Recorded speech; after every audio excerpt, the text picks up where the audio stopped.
O molinismo é pura especulação filosófica, não tem nada de bíblico nele. Talvez você já tenha ouvido esse tipo de objeção ao molinismo e especialmente ao conhecimento médio molinista. Se você já ouviu esse tipo de objeção e ficou intrigado com isso, este vídeo então vai tratar sobre o embasamento bíblico do molinismo. Será que é verdade que o molinismo não tem bases bíblicas? Será que existe um pouco de má vontade dos objetores do molinismo com esse tipo de ideia? Será que outras questões que estão bem consolidadas na teologia têm a base bíblica que as pessoas exigem de outra maneira para o conhecimento médio? Quer dizer, a Bíblia não afirma,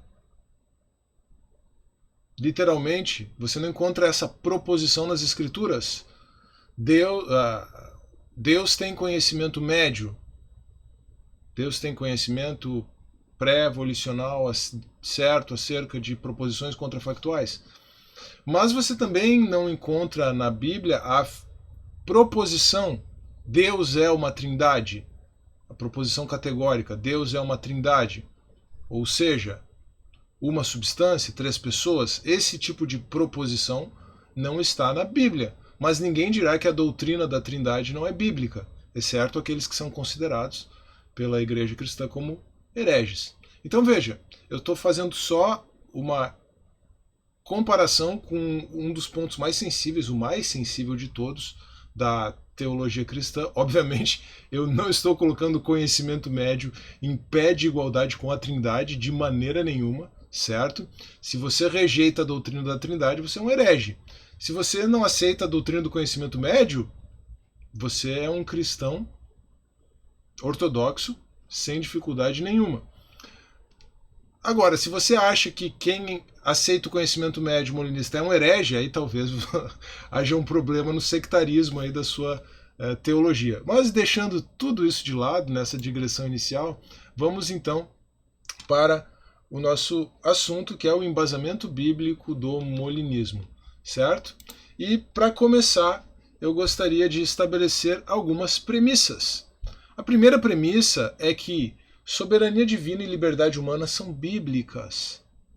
Logo, o conhecimento médio é um insight teológico que objetiva conciliar ambas as verdades bíblicas. Então veja, pode não haver uma proposição nas Escrituras que diga Deus tem conhecimento médio, Deus tem conhecimento pré-volicional acerca do valor de verdade de proposições contrafactuais. Pode ser que não exista isso na Bíblia, de fato não existe. Mas ao longo de toda a Escritura, você tem a afirmação dessas verdades na narrativa bíblica. Deus é soberano e o ser humano é livre. E então, o conhecimento médio, como apenas um insight teológico que tem por objetivo conciliar ambas essas verdades bíblicas, nesse sentido, ele é bíblico.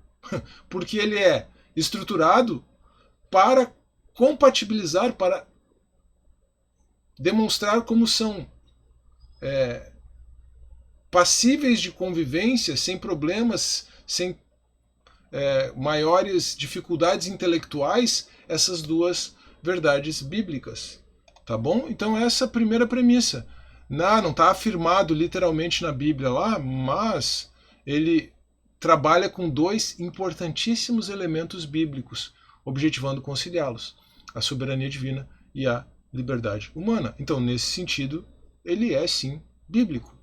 Outra coisa que a gente precisa saber, isso está em vários vídeos dessa playlist sobre o molinismo aqui no canal, mas vamos reforçar isso porque isso vai ser importante para a gente avaliar os versículos bíblicos trazidos aqui neste vídeo. Conhecimento médio nada mais é do que a certeza divina pré-volicional do conteúdo do valor de verdade de proposições contrafactuais. Pré-volicional porque é antes do decreto divino de criação. Tá bom? Por isso pré-volicional. Antes de decretar, Deus sabe com certeza o valor de verdade de proposições contrafactuais. Ele sabe com certeza como diferentes criaturas livres agiriam em diferentes circunstâncias. Esse é o grande resumo do que é o conhecimento médio. Tá? Mas, só para ilustrar bem, para retomar, tá? O que é um contrafactual? Se fosse o caso de A, seria o caso de B. E se esse seria o caso de B, é uma afirmação de uma conduta de um agente livre, então aqui você tem um contrafactual de liberdade, e esse é o foco do conhecimento médio. Mas grave essa estrutura. Se fosse o caso de A, seria o caso de B. Perceba que aqui nós temos uma proposição condicional no modo subjuntivo, se fosse o caso. Tá bom? Se fosse o caso de A, seria o caso de B. Então, estabelecidas essas duas premissas, o que nós precisamos fazer é buscar evidências bíblicas do conhecimento divino de contrafactuais. Agora aqui é importante também, ó. Se a Bíblia demonstra que Deus tem conhecimento certo de contrafactuais, então eu tenho evidência bíblica para o conhecimento médio. Buscar evidência bíblica para o conhecimento médio estritamente, para o conhecimento médio propriamente dito, é uma tarefa bastante ingênua, porque a Bíblia evidentemente não é um tratado filosófico. Não é um tratado filosófico teológico. A Bíblia não é um tratado de teologia filosófica, tá? A Bíblia, ou de filosofia da religião. A Bíblia contém a narrativa do drama da redenção, e esse drama, então, ele pressupõe a autorrevelação de Deus na história. A Bíblia é a narrativa disso, com insights teológicos importantes, porque inspirados. Com os insights teológicos iniciais, com o fundamento de todo o sistema. É claro, se houvesse na Bíblia uma afirmação que claramente fosse contraditória com a existência do conhecimento médio, aí sim nós teríamos que descartá-lo. Mas a Bíblia é a narrativa, ela contém a narrativa da história da redenção, da autorrevelação de Deus na história, que tem o seu ponto culminante em Cristo. E ela tem insights teológicos, claro, próprios, originais, que são inspirados, que são a gênese da doutrina, como diz Alistair McGrath. Mas a Bíblia não é um tratado filosófico, então buscar evidência direta do conhecimento médio nas Escrituras seria uma tarefa fadada ao fracasso.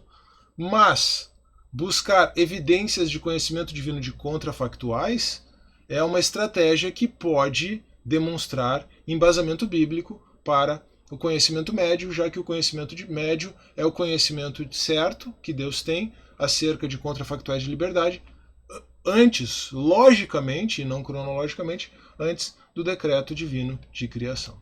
Tá bom? Então aqui eu separei o conteúdo deste vídeo em evidências, primeiro do próprio Molina, e depois de outros autores molinistas, agora de autores molinistas mais recentes.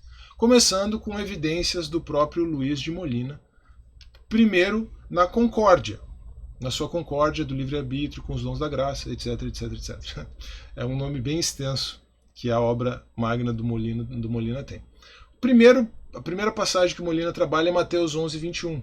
Ai de ti, Corazim, ai de ti, Betsaida, porque se em Tiro e em Sidom fossem feitos os prodígios, olha aqui, esqueci de sublinhar esse C aqui, ó. Se em Tiro e Sidom fossem feitos os prodígios que em vocês se fizeram, há muito que se teriam arrependido com saco e com cinza. Se fosse o caso de A, seria o caso de B. Percebeu a estrutura de uma contrafactual aqui? Ou melhor, de um contrafactual, de uma proposição contrafactual de liberdade, porque os habitantes de Tiro e Sidom eram agentes livres. Então, se fosse o caso de A, seria o caso de B. Se tivessem sido feitos os milagres que foram feitos em Corazim e em Betsaida, em Tiro e Sidom, eles teriam se arrependido. É uma proposição contrafactual na boca de Jesus, e presume-se que Jesus tem conhecimento certo a respeito disso, porque ele é Deus, certo? Essa passagem, em particular, ela é uma pedra no sapato de uma teoria molinista recente, uma teoria não do Molina, né, mas algo que foi postulado no contexto do molinismo, que é a Transworld Damnation. a condenação em todo mundo viável, eu chamei assim. Tem um vídeo sobre isso aqui no canal, eu vou deixar na descrição, eu não vou perder tempo falando sobre isso, mas alguém que é adepto da Transworld Damnation vai ter que considerar esse texto, talvez não como expressando conhecimento certo do valor de verdade desse contrafactual aqui, tá bom? Teria que considerar esse texto como uma afirmação retórica. Mas se esse texto é uma afirmação retórica, por que outros não seriam? Então, os molinistas têm questões para debater aí, tá bom? Mas esse aqui é o primeiro de todos os textos que Molina trabalhou na Concórdia quando foi trabalhar o conhecimento médio, propriamente falando. Ele trabalhou em outras passagens também, outros textos como evidenciadores, né? Como evidências de conhecimento certo divino acerca dos contrafactuais. Eu acho que o texto mais clássico aí de demonstração do conhecimento certo que Deus tem acerca de contrafactuais é 1 Samuel 23, 10 a 12, Davi em Keila. Não vou fazer a leitura aqui, a passagem está aqui. Se você quiser pausar o vídeo e ler, não tem dificuldade nenhuma, você pode fazer isso, você está no YouTube. Mas a situação é, Davi pergunta para Deus se os homens de Keila, que Saul desceria a Keila, ele desceria, né? Mas se os homens de... Não, na verdade não, agora eu estou me dando conta. No final, como Davi não estava lá, Saul nem desceu, né? Talvez tenha contrafactuais nas duas aqui, mas... nessas duas perguntas, agora eu teria que olhar o texto de novo. Eu me foquei só no verso 12, mas talvez nos demais tenha. Não sei se Saul acabou descendo de fato, mas não importa. Veja só, Davi pergunta para Deus, Saul descerá a Keila? Deus responde, sim. Os homens de Keila me entregarão a Saul? Deus responde, entregarão. Ora, veja só, se isso aqui fosse uma afirmação preditiva de Deus, um conhecimento certo, no sentido do conhecimento livre, algo que efetivamente acontecerá, posicionando no passado, né? No futuro do pretérito aconteceria, porque tudo isso aqui já é passado, então teria um problema, Deus afirmaria algo que não aconteceu, haveria mentira em Deus. Mas quando Deus diz que se Saul descer a Keila, os homens de Keila, livremente, um contrafactual de liberdade, entregarão Davi a Saul, se fosse o caso de se Saul descer a Keila, se Saul descesse a Keila, desculpa. Os homens de Keila entregariam Davi a Saul, sim, um contrafactual de liberdade, com um valor de verdade positivo. Então isso evidencia conhecimento divino certo acerca desse contrafactual. Obviamente isso não aconteceu, então isso não foi uma predição, isso não foi um decreto de Deus. Deus não decretou que os homens de Keila entregassem Davi nas mãos de Saul, porque Davi de fato saiu de Keila e isso não aconteceu. Tá? Então Deus não pode ter decretado isso. Isso evidenciaria conhecimento contrafactual de Deus. Agora em outra passagem da Concórdia, tá? Em outras passagens da Concórdia, Molina trabalha outras passagens bíblicas. João 15, 22 a 24. Se eu não viera, então veja o se fosse o caso de A, se eu não viera, nem lhes houvera falado, não teriam pecado, mas agora não tem desculpa do seu pecado. Aquele que me odeia, odeia também a meu Pai. Se eu entre eles não fizesse tais obras, quais nenhum outro homem tem feito, não teriam pecado. Mas agora viram-nas e me odiaram a mim e a meu Pai.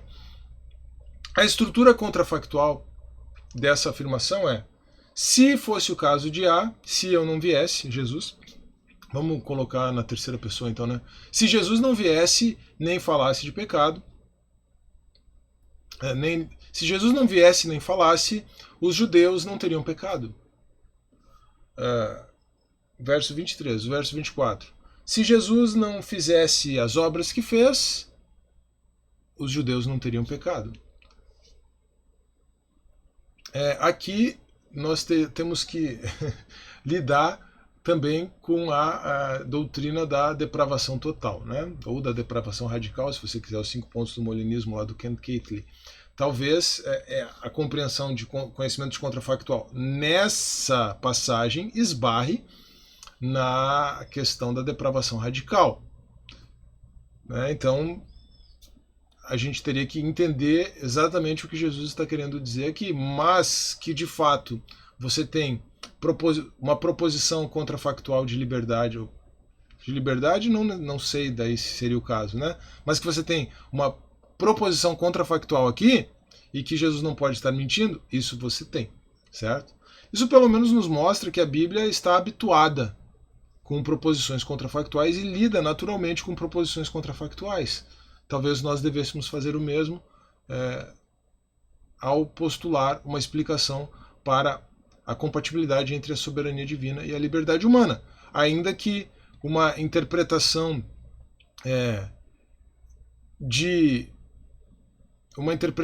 da possibilidade de que as coisas sejam diferentes aqui pudesse esbarrar na doutrina do pecado original. Eu não estou dizendo aqui que esbarra, né? Talvez a gente possa compreender algumas coisas em termos de grau, talvez a ausência de revelação especial possa colocar as pessoas numa condição diferente. Alguns insights do John Walton são interessantes aqui, porque você tem não ordem e desordem como consequências ou como manifestações do pecado. A desordem, o agravamento da situação de pecado que contamina, inclusive, a não ordem da criação.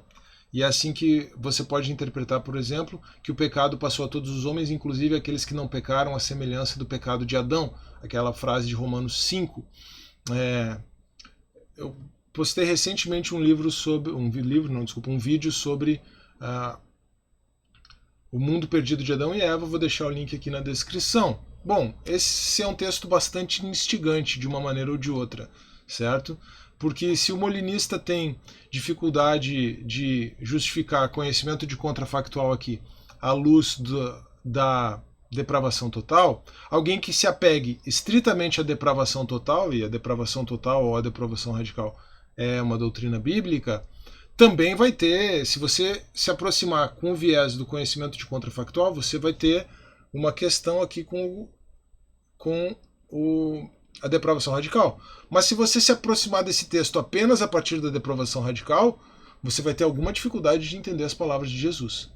Então, algum tipo de solução conciliatória lógica aqui se faz necessária. Concorda comigo? Como eu não refleti tanto a ponto de propor essa solução, eu estou apenas apresentando a questão para debate a respeito dessa passagem, especialmente.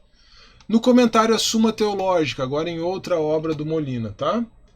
Então Jeremias disse a Ezequias, o texto é Jeremias 38, 17 e 18, então Jeremias disse a Zedequias, assim diz o Senhor, Deus dos exércitos, Deus de Israel, se voluntariamente saíres aos príncipes do rei da Babilônia, então viverá a tua alma. Se fosse o caso de A, seria o caso de B.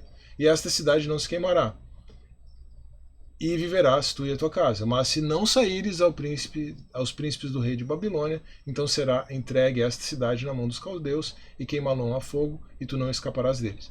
Pela narrativa bíblica, nós sabemos que foi a proposição do verso 18 que de fato aconteceu. Então, a proposição do verso 17 seria conhecimento, seria uma expressão de conhecimento certo a respeito de contrafactuais, de liberdade, se Ezequias voluntariamente saísse,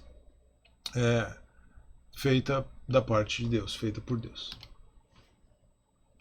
Agora, Molina também chegou a identificar conhecimento de contrafactuais a partir das palavras de Paulo, tá?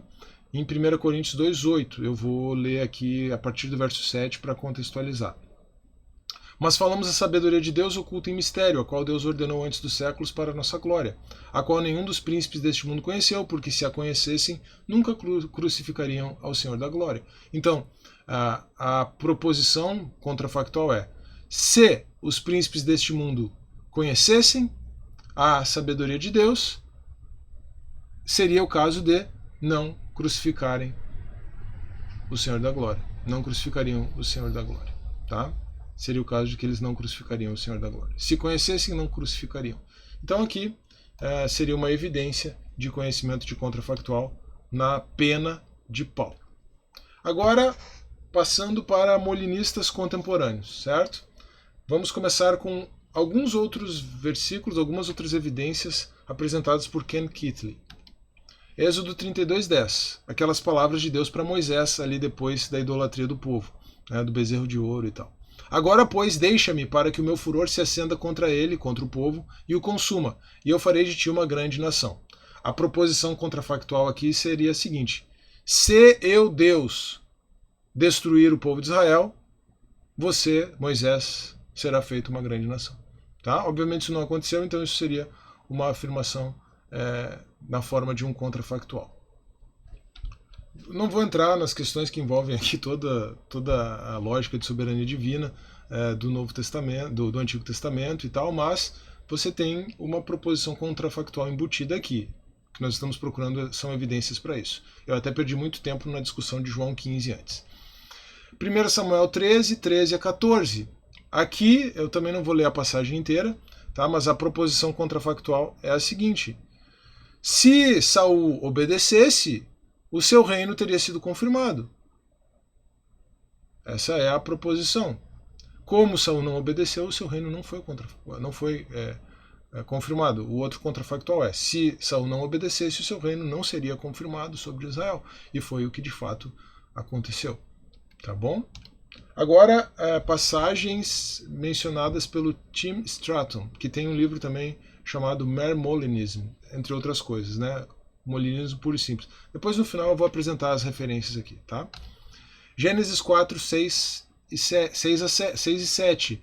Palavras de Deus para Caim. Veja aqui o contrafactual. Ó. Se bem fizeres, não é certo que serás aceito? E se não fizeres bem, o pecado jaz à porta, e sobre ti será o seu desejo, mas é sobre ele deves dominar. Então veja, Deus está colocando as coisas na conta da liberdade de Caim aqui, né? E fazendo isso com uma afirmação de um contrafactual de liberdade.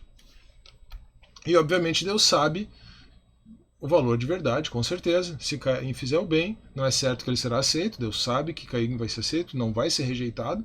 Isso tem a ver com a própria natureza de Deus, né? Mas se não fizeres o bem, se fizer o mal, o pecado jaz à porta, e aí já era, né? Depois, Ezequiel 18, 30 a 32. É uma convocação ao arrependimento. Portanto, eu vos julgarei, cada um conforme seus caminhos, ó casa de Israel, diz o Senhor Deus. Tornai-vos e convertei-vos de todas as vossas transgressões, e a iniquidade não vos servirá de tropeço. Lançai de vós todas as vossas transgressões com que transgredistes, e fazei-vos um coração novo e um espírito novo. Pois por que razão morreríeis, ó casa de Israel? Porque não tenho prazer na morte do que morre, diz o Senhor Deus. Convertei-vos, pois, e vivei. Aqui no final a gente tem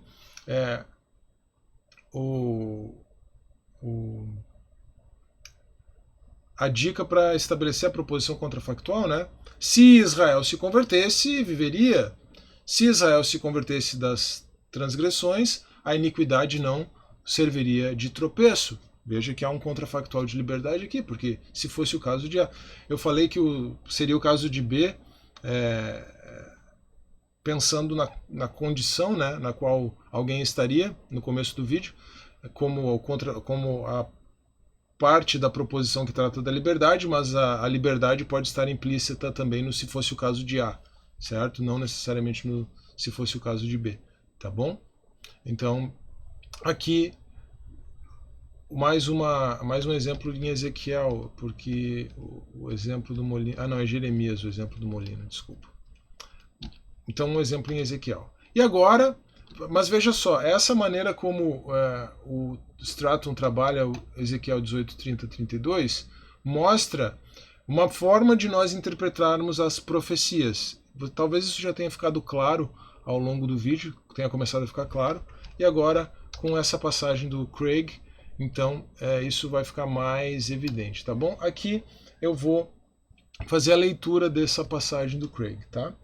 De fato, quando interpretamos certas profecias como advertências contrafactuais, em vez de declarações categóricas de simples presciência, podemos explicar por que em Israel o teste de um verdadeiro profeta é o cumprimento de suas predições, como, por exemplo, em Deuteronômio 18, 22.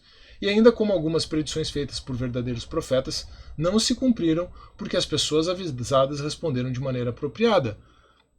Aqui a ilustração é Isaías 38, 1 a 5, Amós 7, 1 a 6 e Jonas 3, 1 a 10. A situação de Jonas, a pregação de Jonas em Nínive e o arrependimento da cidade é bem evidente. Em tais casos, a profecia da parte de Deus era um conhecimento contrafactual do que aconteceria nas circunstâncias prevalecentes. Mas se a oração de intercessão ou arrependimento ocorressem, Deus não levaria a cabo o que havia sido ameaçado. Também encontramos conhecimento contrafactual exibido por Cristo. Por exemplo, ele diz a Pedro: vá ao mar e lance um anzol, pegue o primeiro peixe que surgir, e quando você abrir sua boca, você encontrará uma moeda. Pegue e a dê a eles por você e por mim. Mateus 17, 27. Esta passagem é mais naturalmente entendida como uma expressão de conhecimento de Jesus, de que se Pedro seguisse suas instruções, encontraria as coisas que o Senhor predisse. Noutra oportunidade, Jesus ordena aos discípulos, após uma noite infrutífera de pesca: lancem a rede para o lado direito do barco e vocês encontrarão alguns peixes. João 21, 6.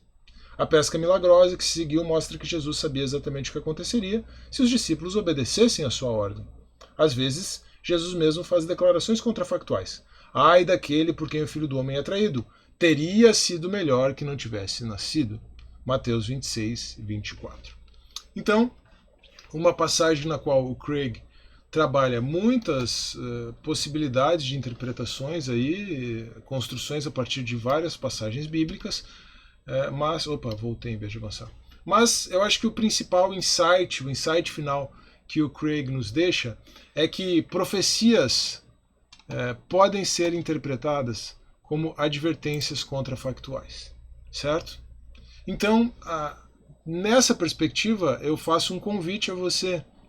Você conhece outros textos que podem representar embasamento bíblico, evidências para o conhecimento divino certo de contrafactuais e, assim, para o conhecimento médio-molinista? Se eu deixei alguma coisa de fora, de repente eu posso ter deixado de fora, eu fiz uma certa seleção também, mas se você acha que eu deixei algum versículo importante de fora, alguma passagem importante de fora, ou se você imagina que uma outra passagem pode representar embasamento bíblico para o molinismo, deixe a sua opinião aqui, deixe essa informação, deixe a sua opinião aqui nos comentários.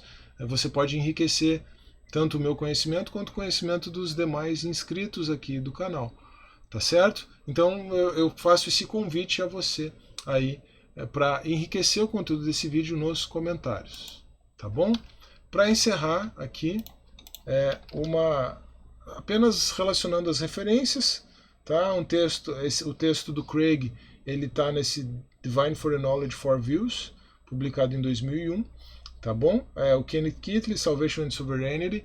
Esse texto essa obra é de 2010, mas ela foi traduzida para o português e publicada em 2019, se eu não me engano, tá? A base que eu utilizei para encontrar as passagens do Molina na Concórdia foi o livro do Kirk McGregor, Luiz de Molina, The Life and Theology of the Founder of Middle Knowledge, tá bom? Mas eu também fui para a Concórdia para encontrar essas evidências, né, a partir do McGregor, tá? E o McGregor é que indica, inclusive, os comentários do Molina ao Tomás de Aquino, por exemplo, né, a Suma Teológica, tá? E o Timothy Stratton, Human Freedom, Divine Knowledge and Mere Molinism, a Biblical, Historical, Theological and Philosophical Analysis. Então, Molinismo puro e simples aqui, esse livro do Stratton 2020. Você vai perceber que você tem pouquíssima coisa em português disponível ainda, tá? Desses aqui, só o Salvation and Sovereignty, a Molinist Approach, do Keatley, foi traduzido para o português, tá bom? Por isso eu estou trabalhando aí para trazer material sobre o molinismo para o português, tá? Eu já estou com praticamente o meu TCC pronto do curso de teologia sobre o molinismo. Pelas limitações lá, pelas regras da faculdade, eu tive que limitar o conteúdo,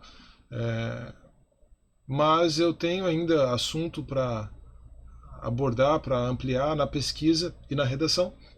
Quem sabe, num futuro próximo, lanço esse trabalho de pesquisa ampliado, revisado, como um livro, mas isso depois do primeiro semestre agora de 2022. Primeiro preciso entregar o TCC, superar isso aí, e aí depois então posso ampliar o conteúdo e quem sabe transformar num livro introdutório ao molinismo em língua portuguesa aqui no Brasil. Enquanto isso, eu tenho bastante conteúdo sobre o molinismo para trabalhar aqui no canal, como por exemplo nesse vídeo aqui, tá? Enfrentando uma objeção bastante recorrente ao molinismo, que seria a falta de embasamento bíblico. Espero que você tenha gostado desse vídeo, eu espero que ele tenha sido instrutivo e quem sabe até edificante. Não se esqueça, por favor, de deixar o seu like, de se inscrever no canal, caso você não seja inscrito, de compartilhar esse vídeo e de deixar também o seu comentário. Um grande abraço, que Deus abençoe e até a próxima.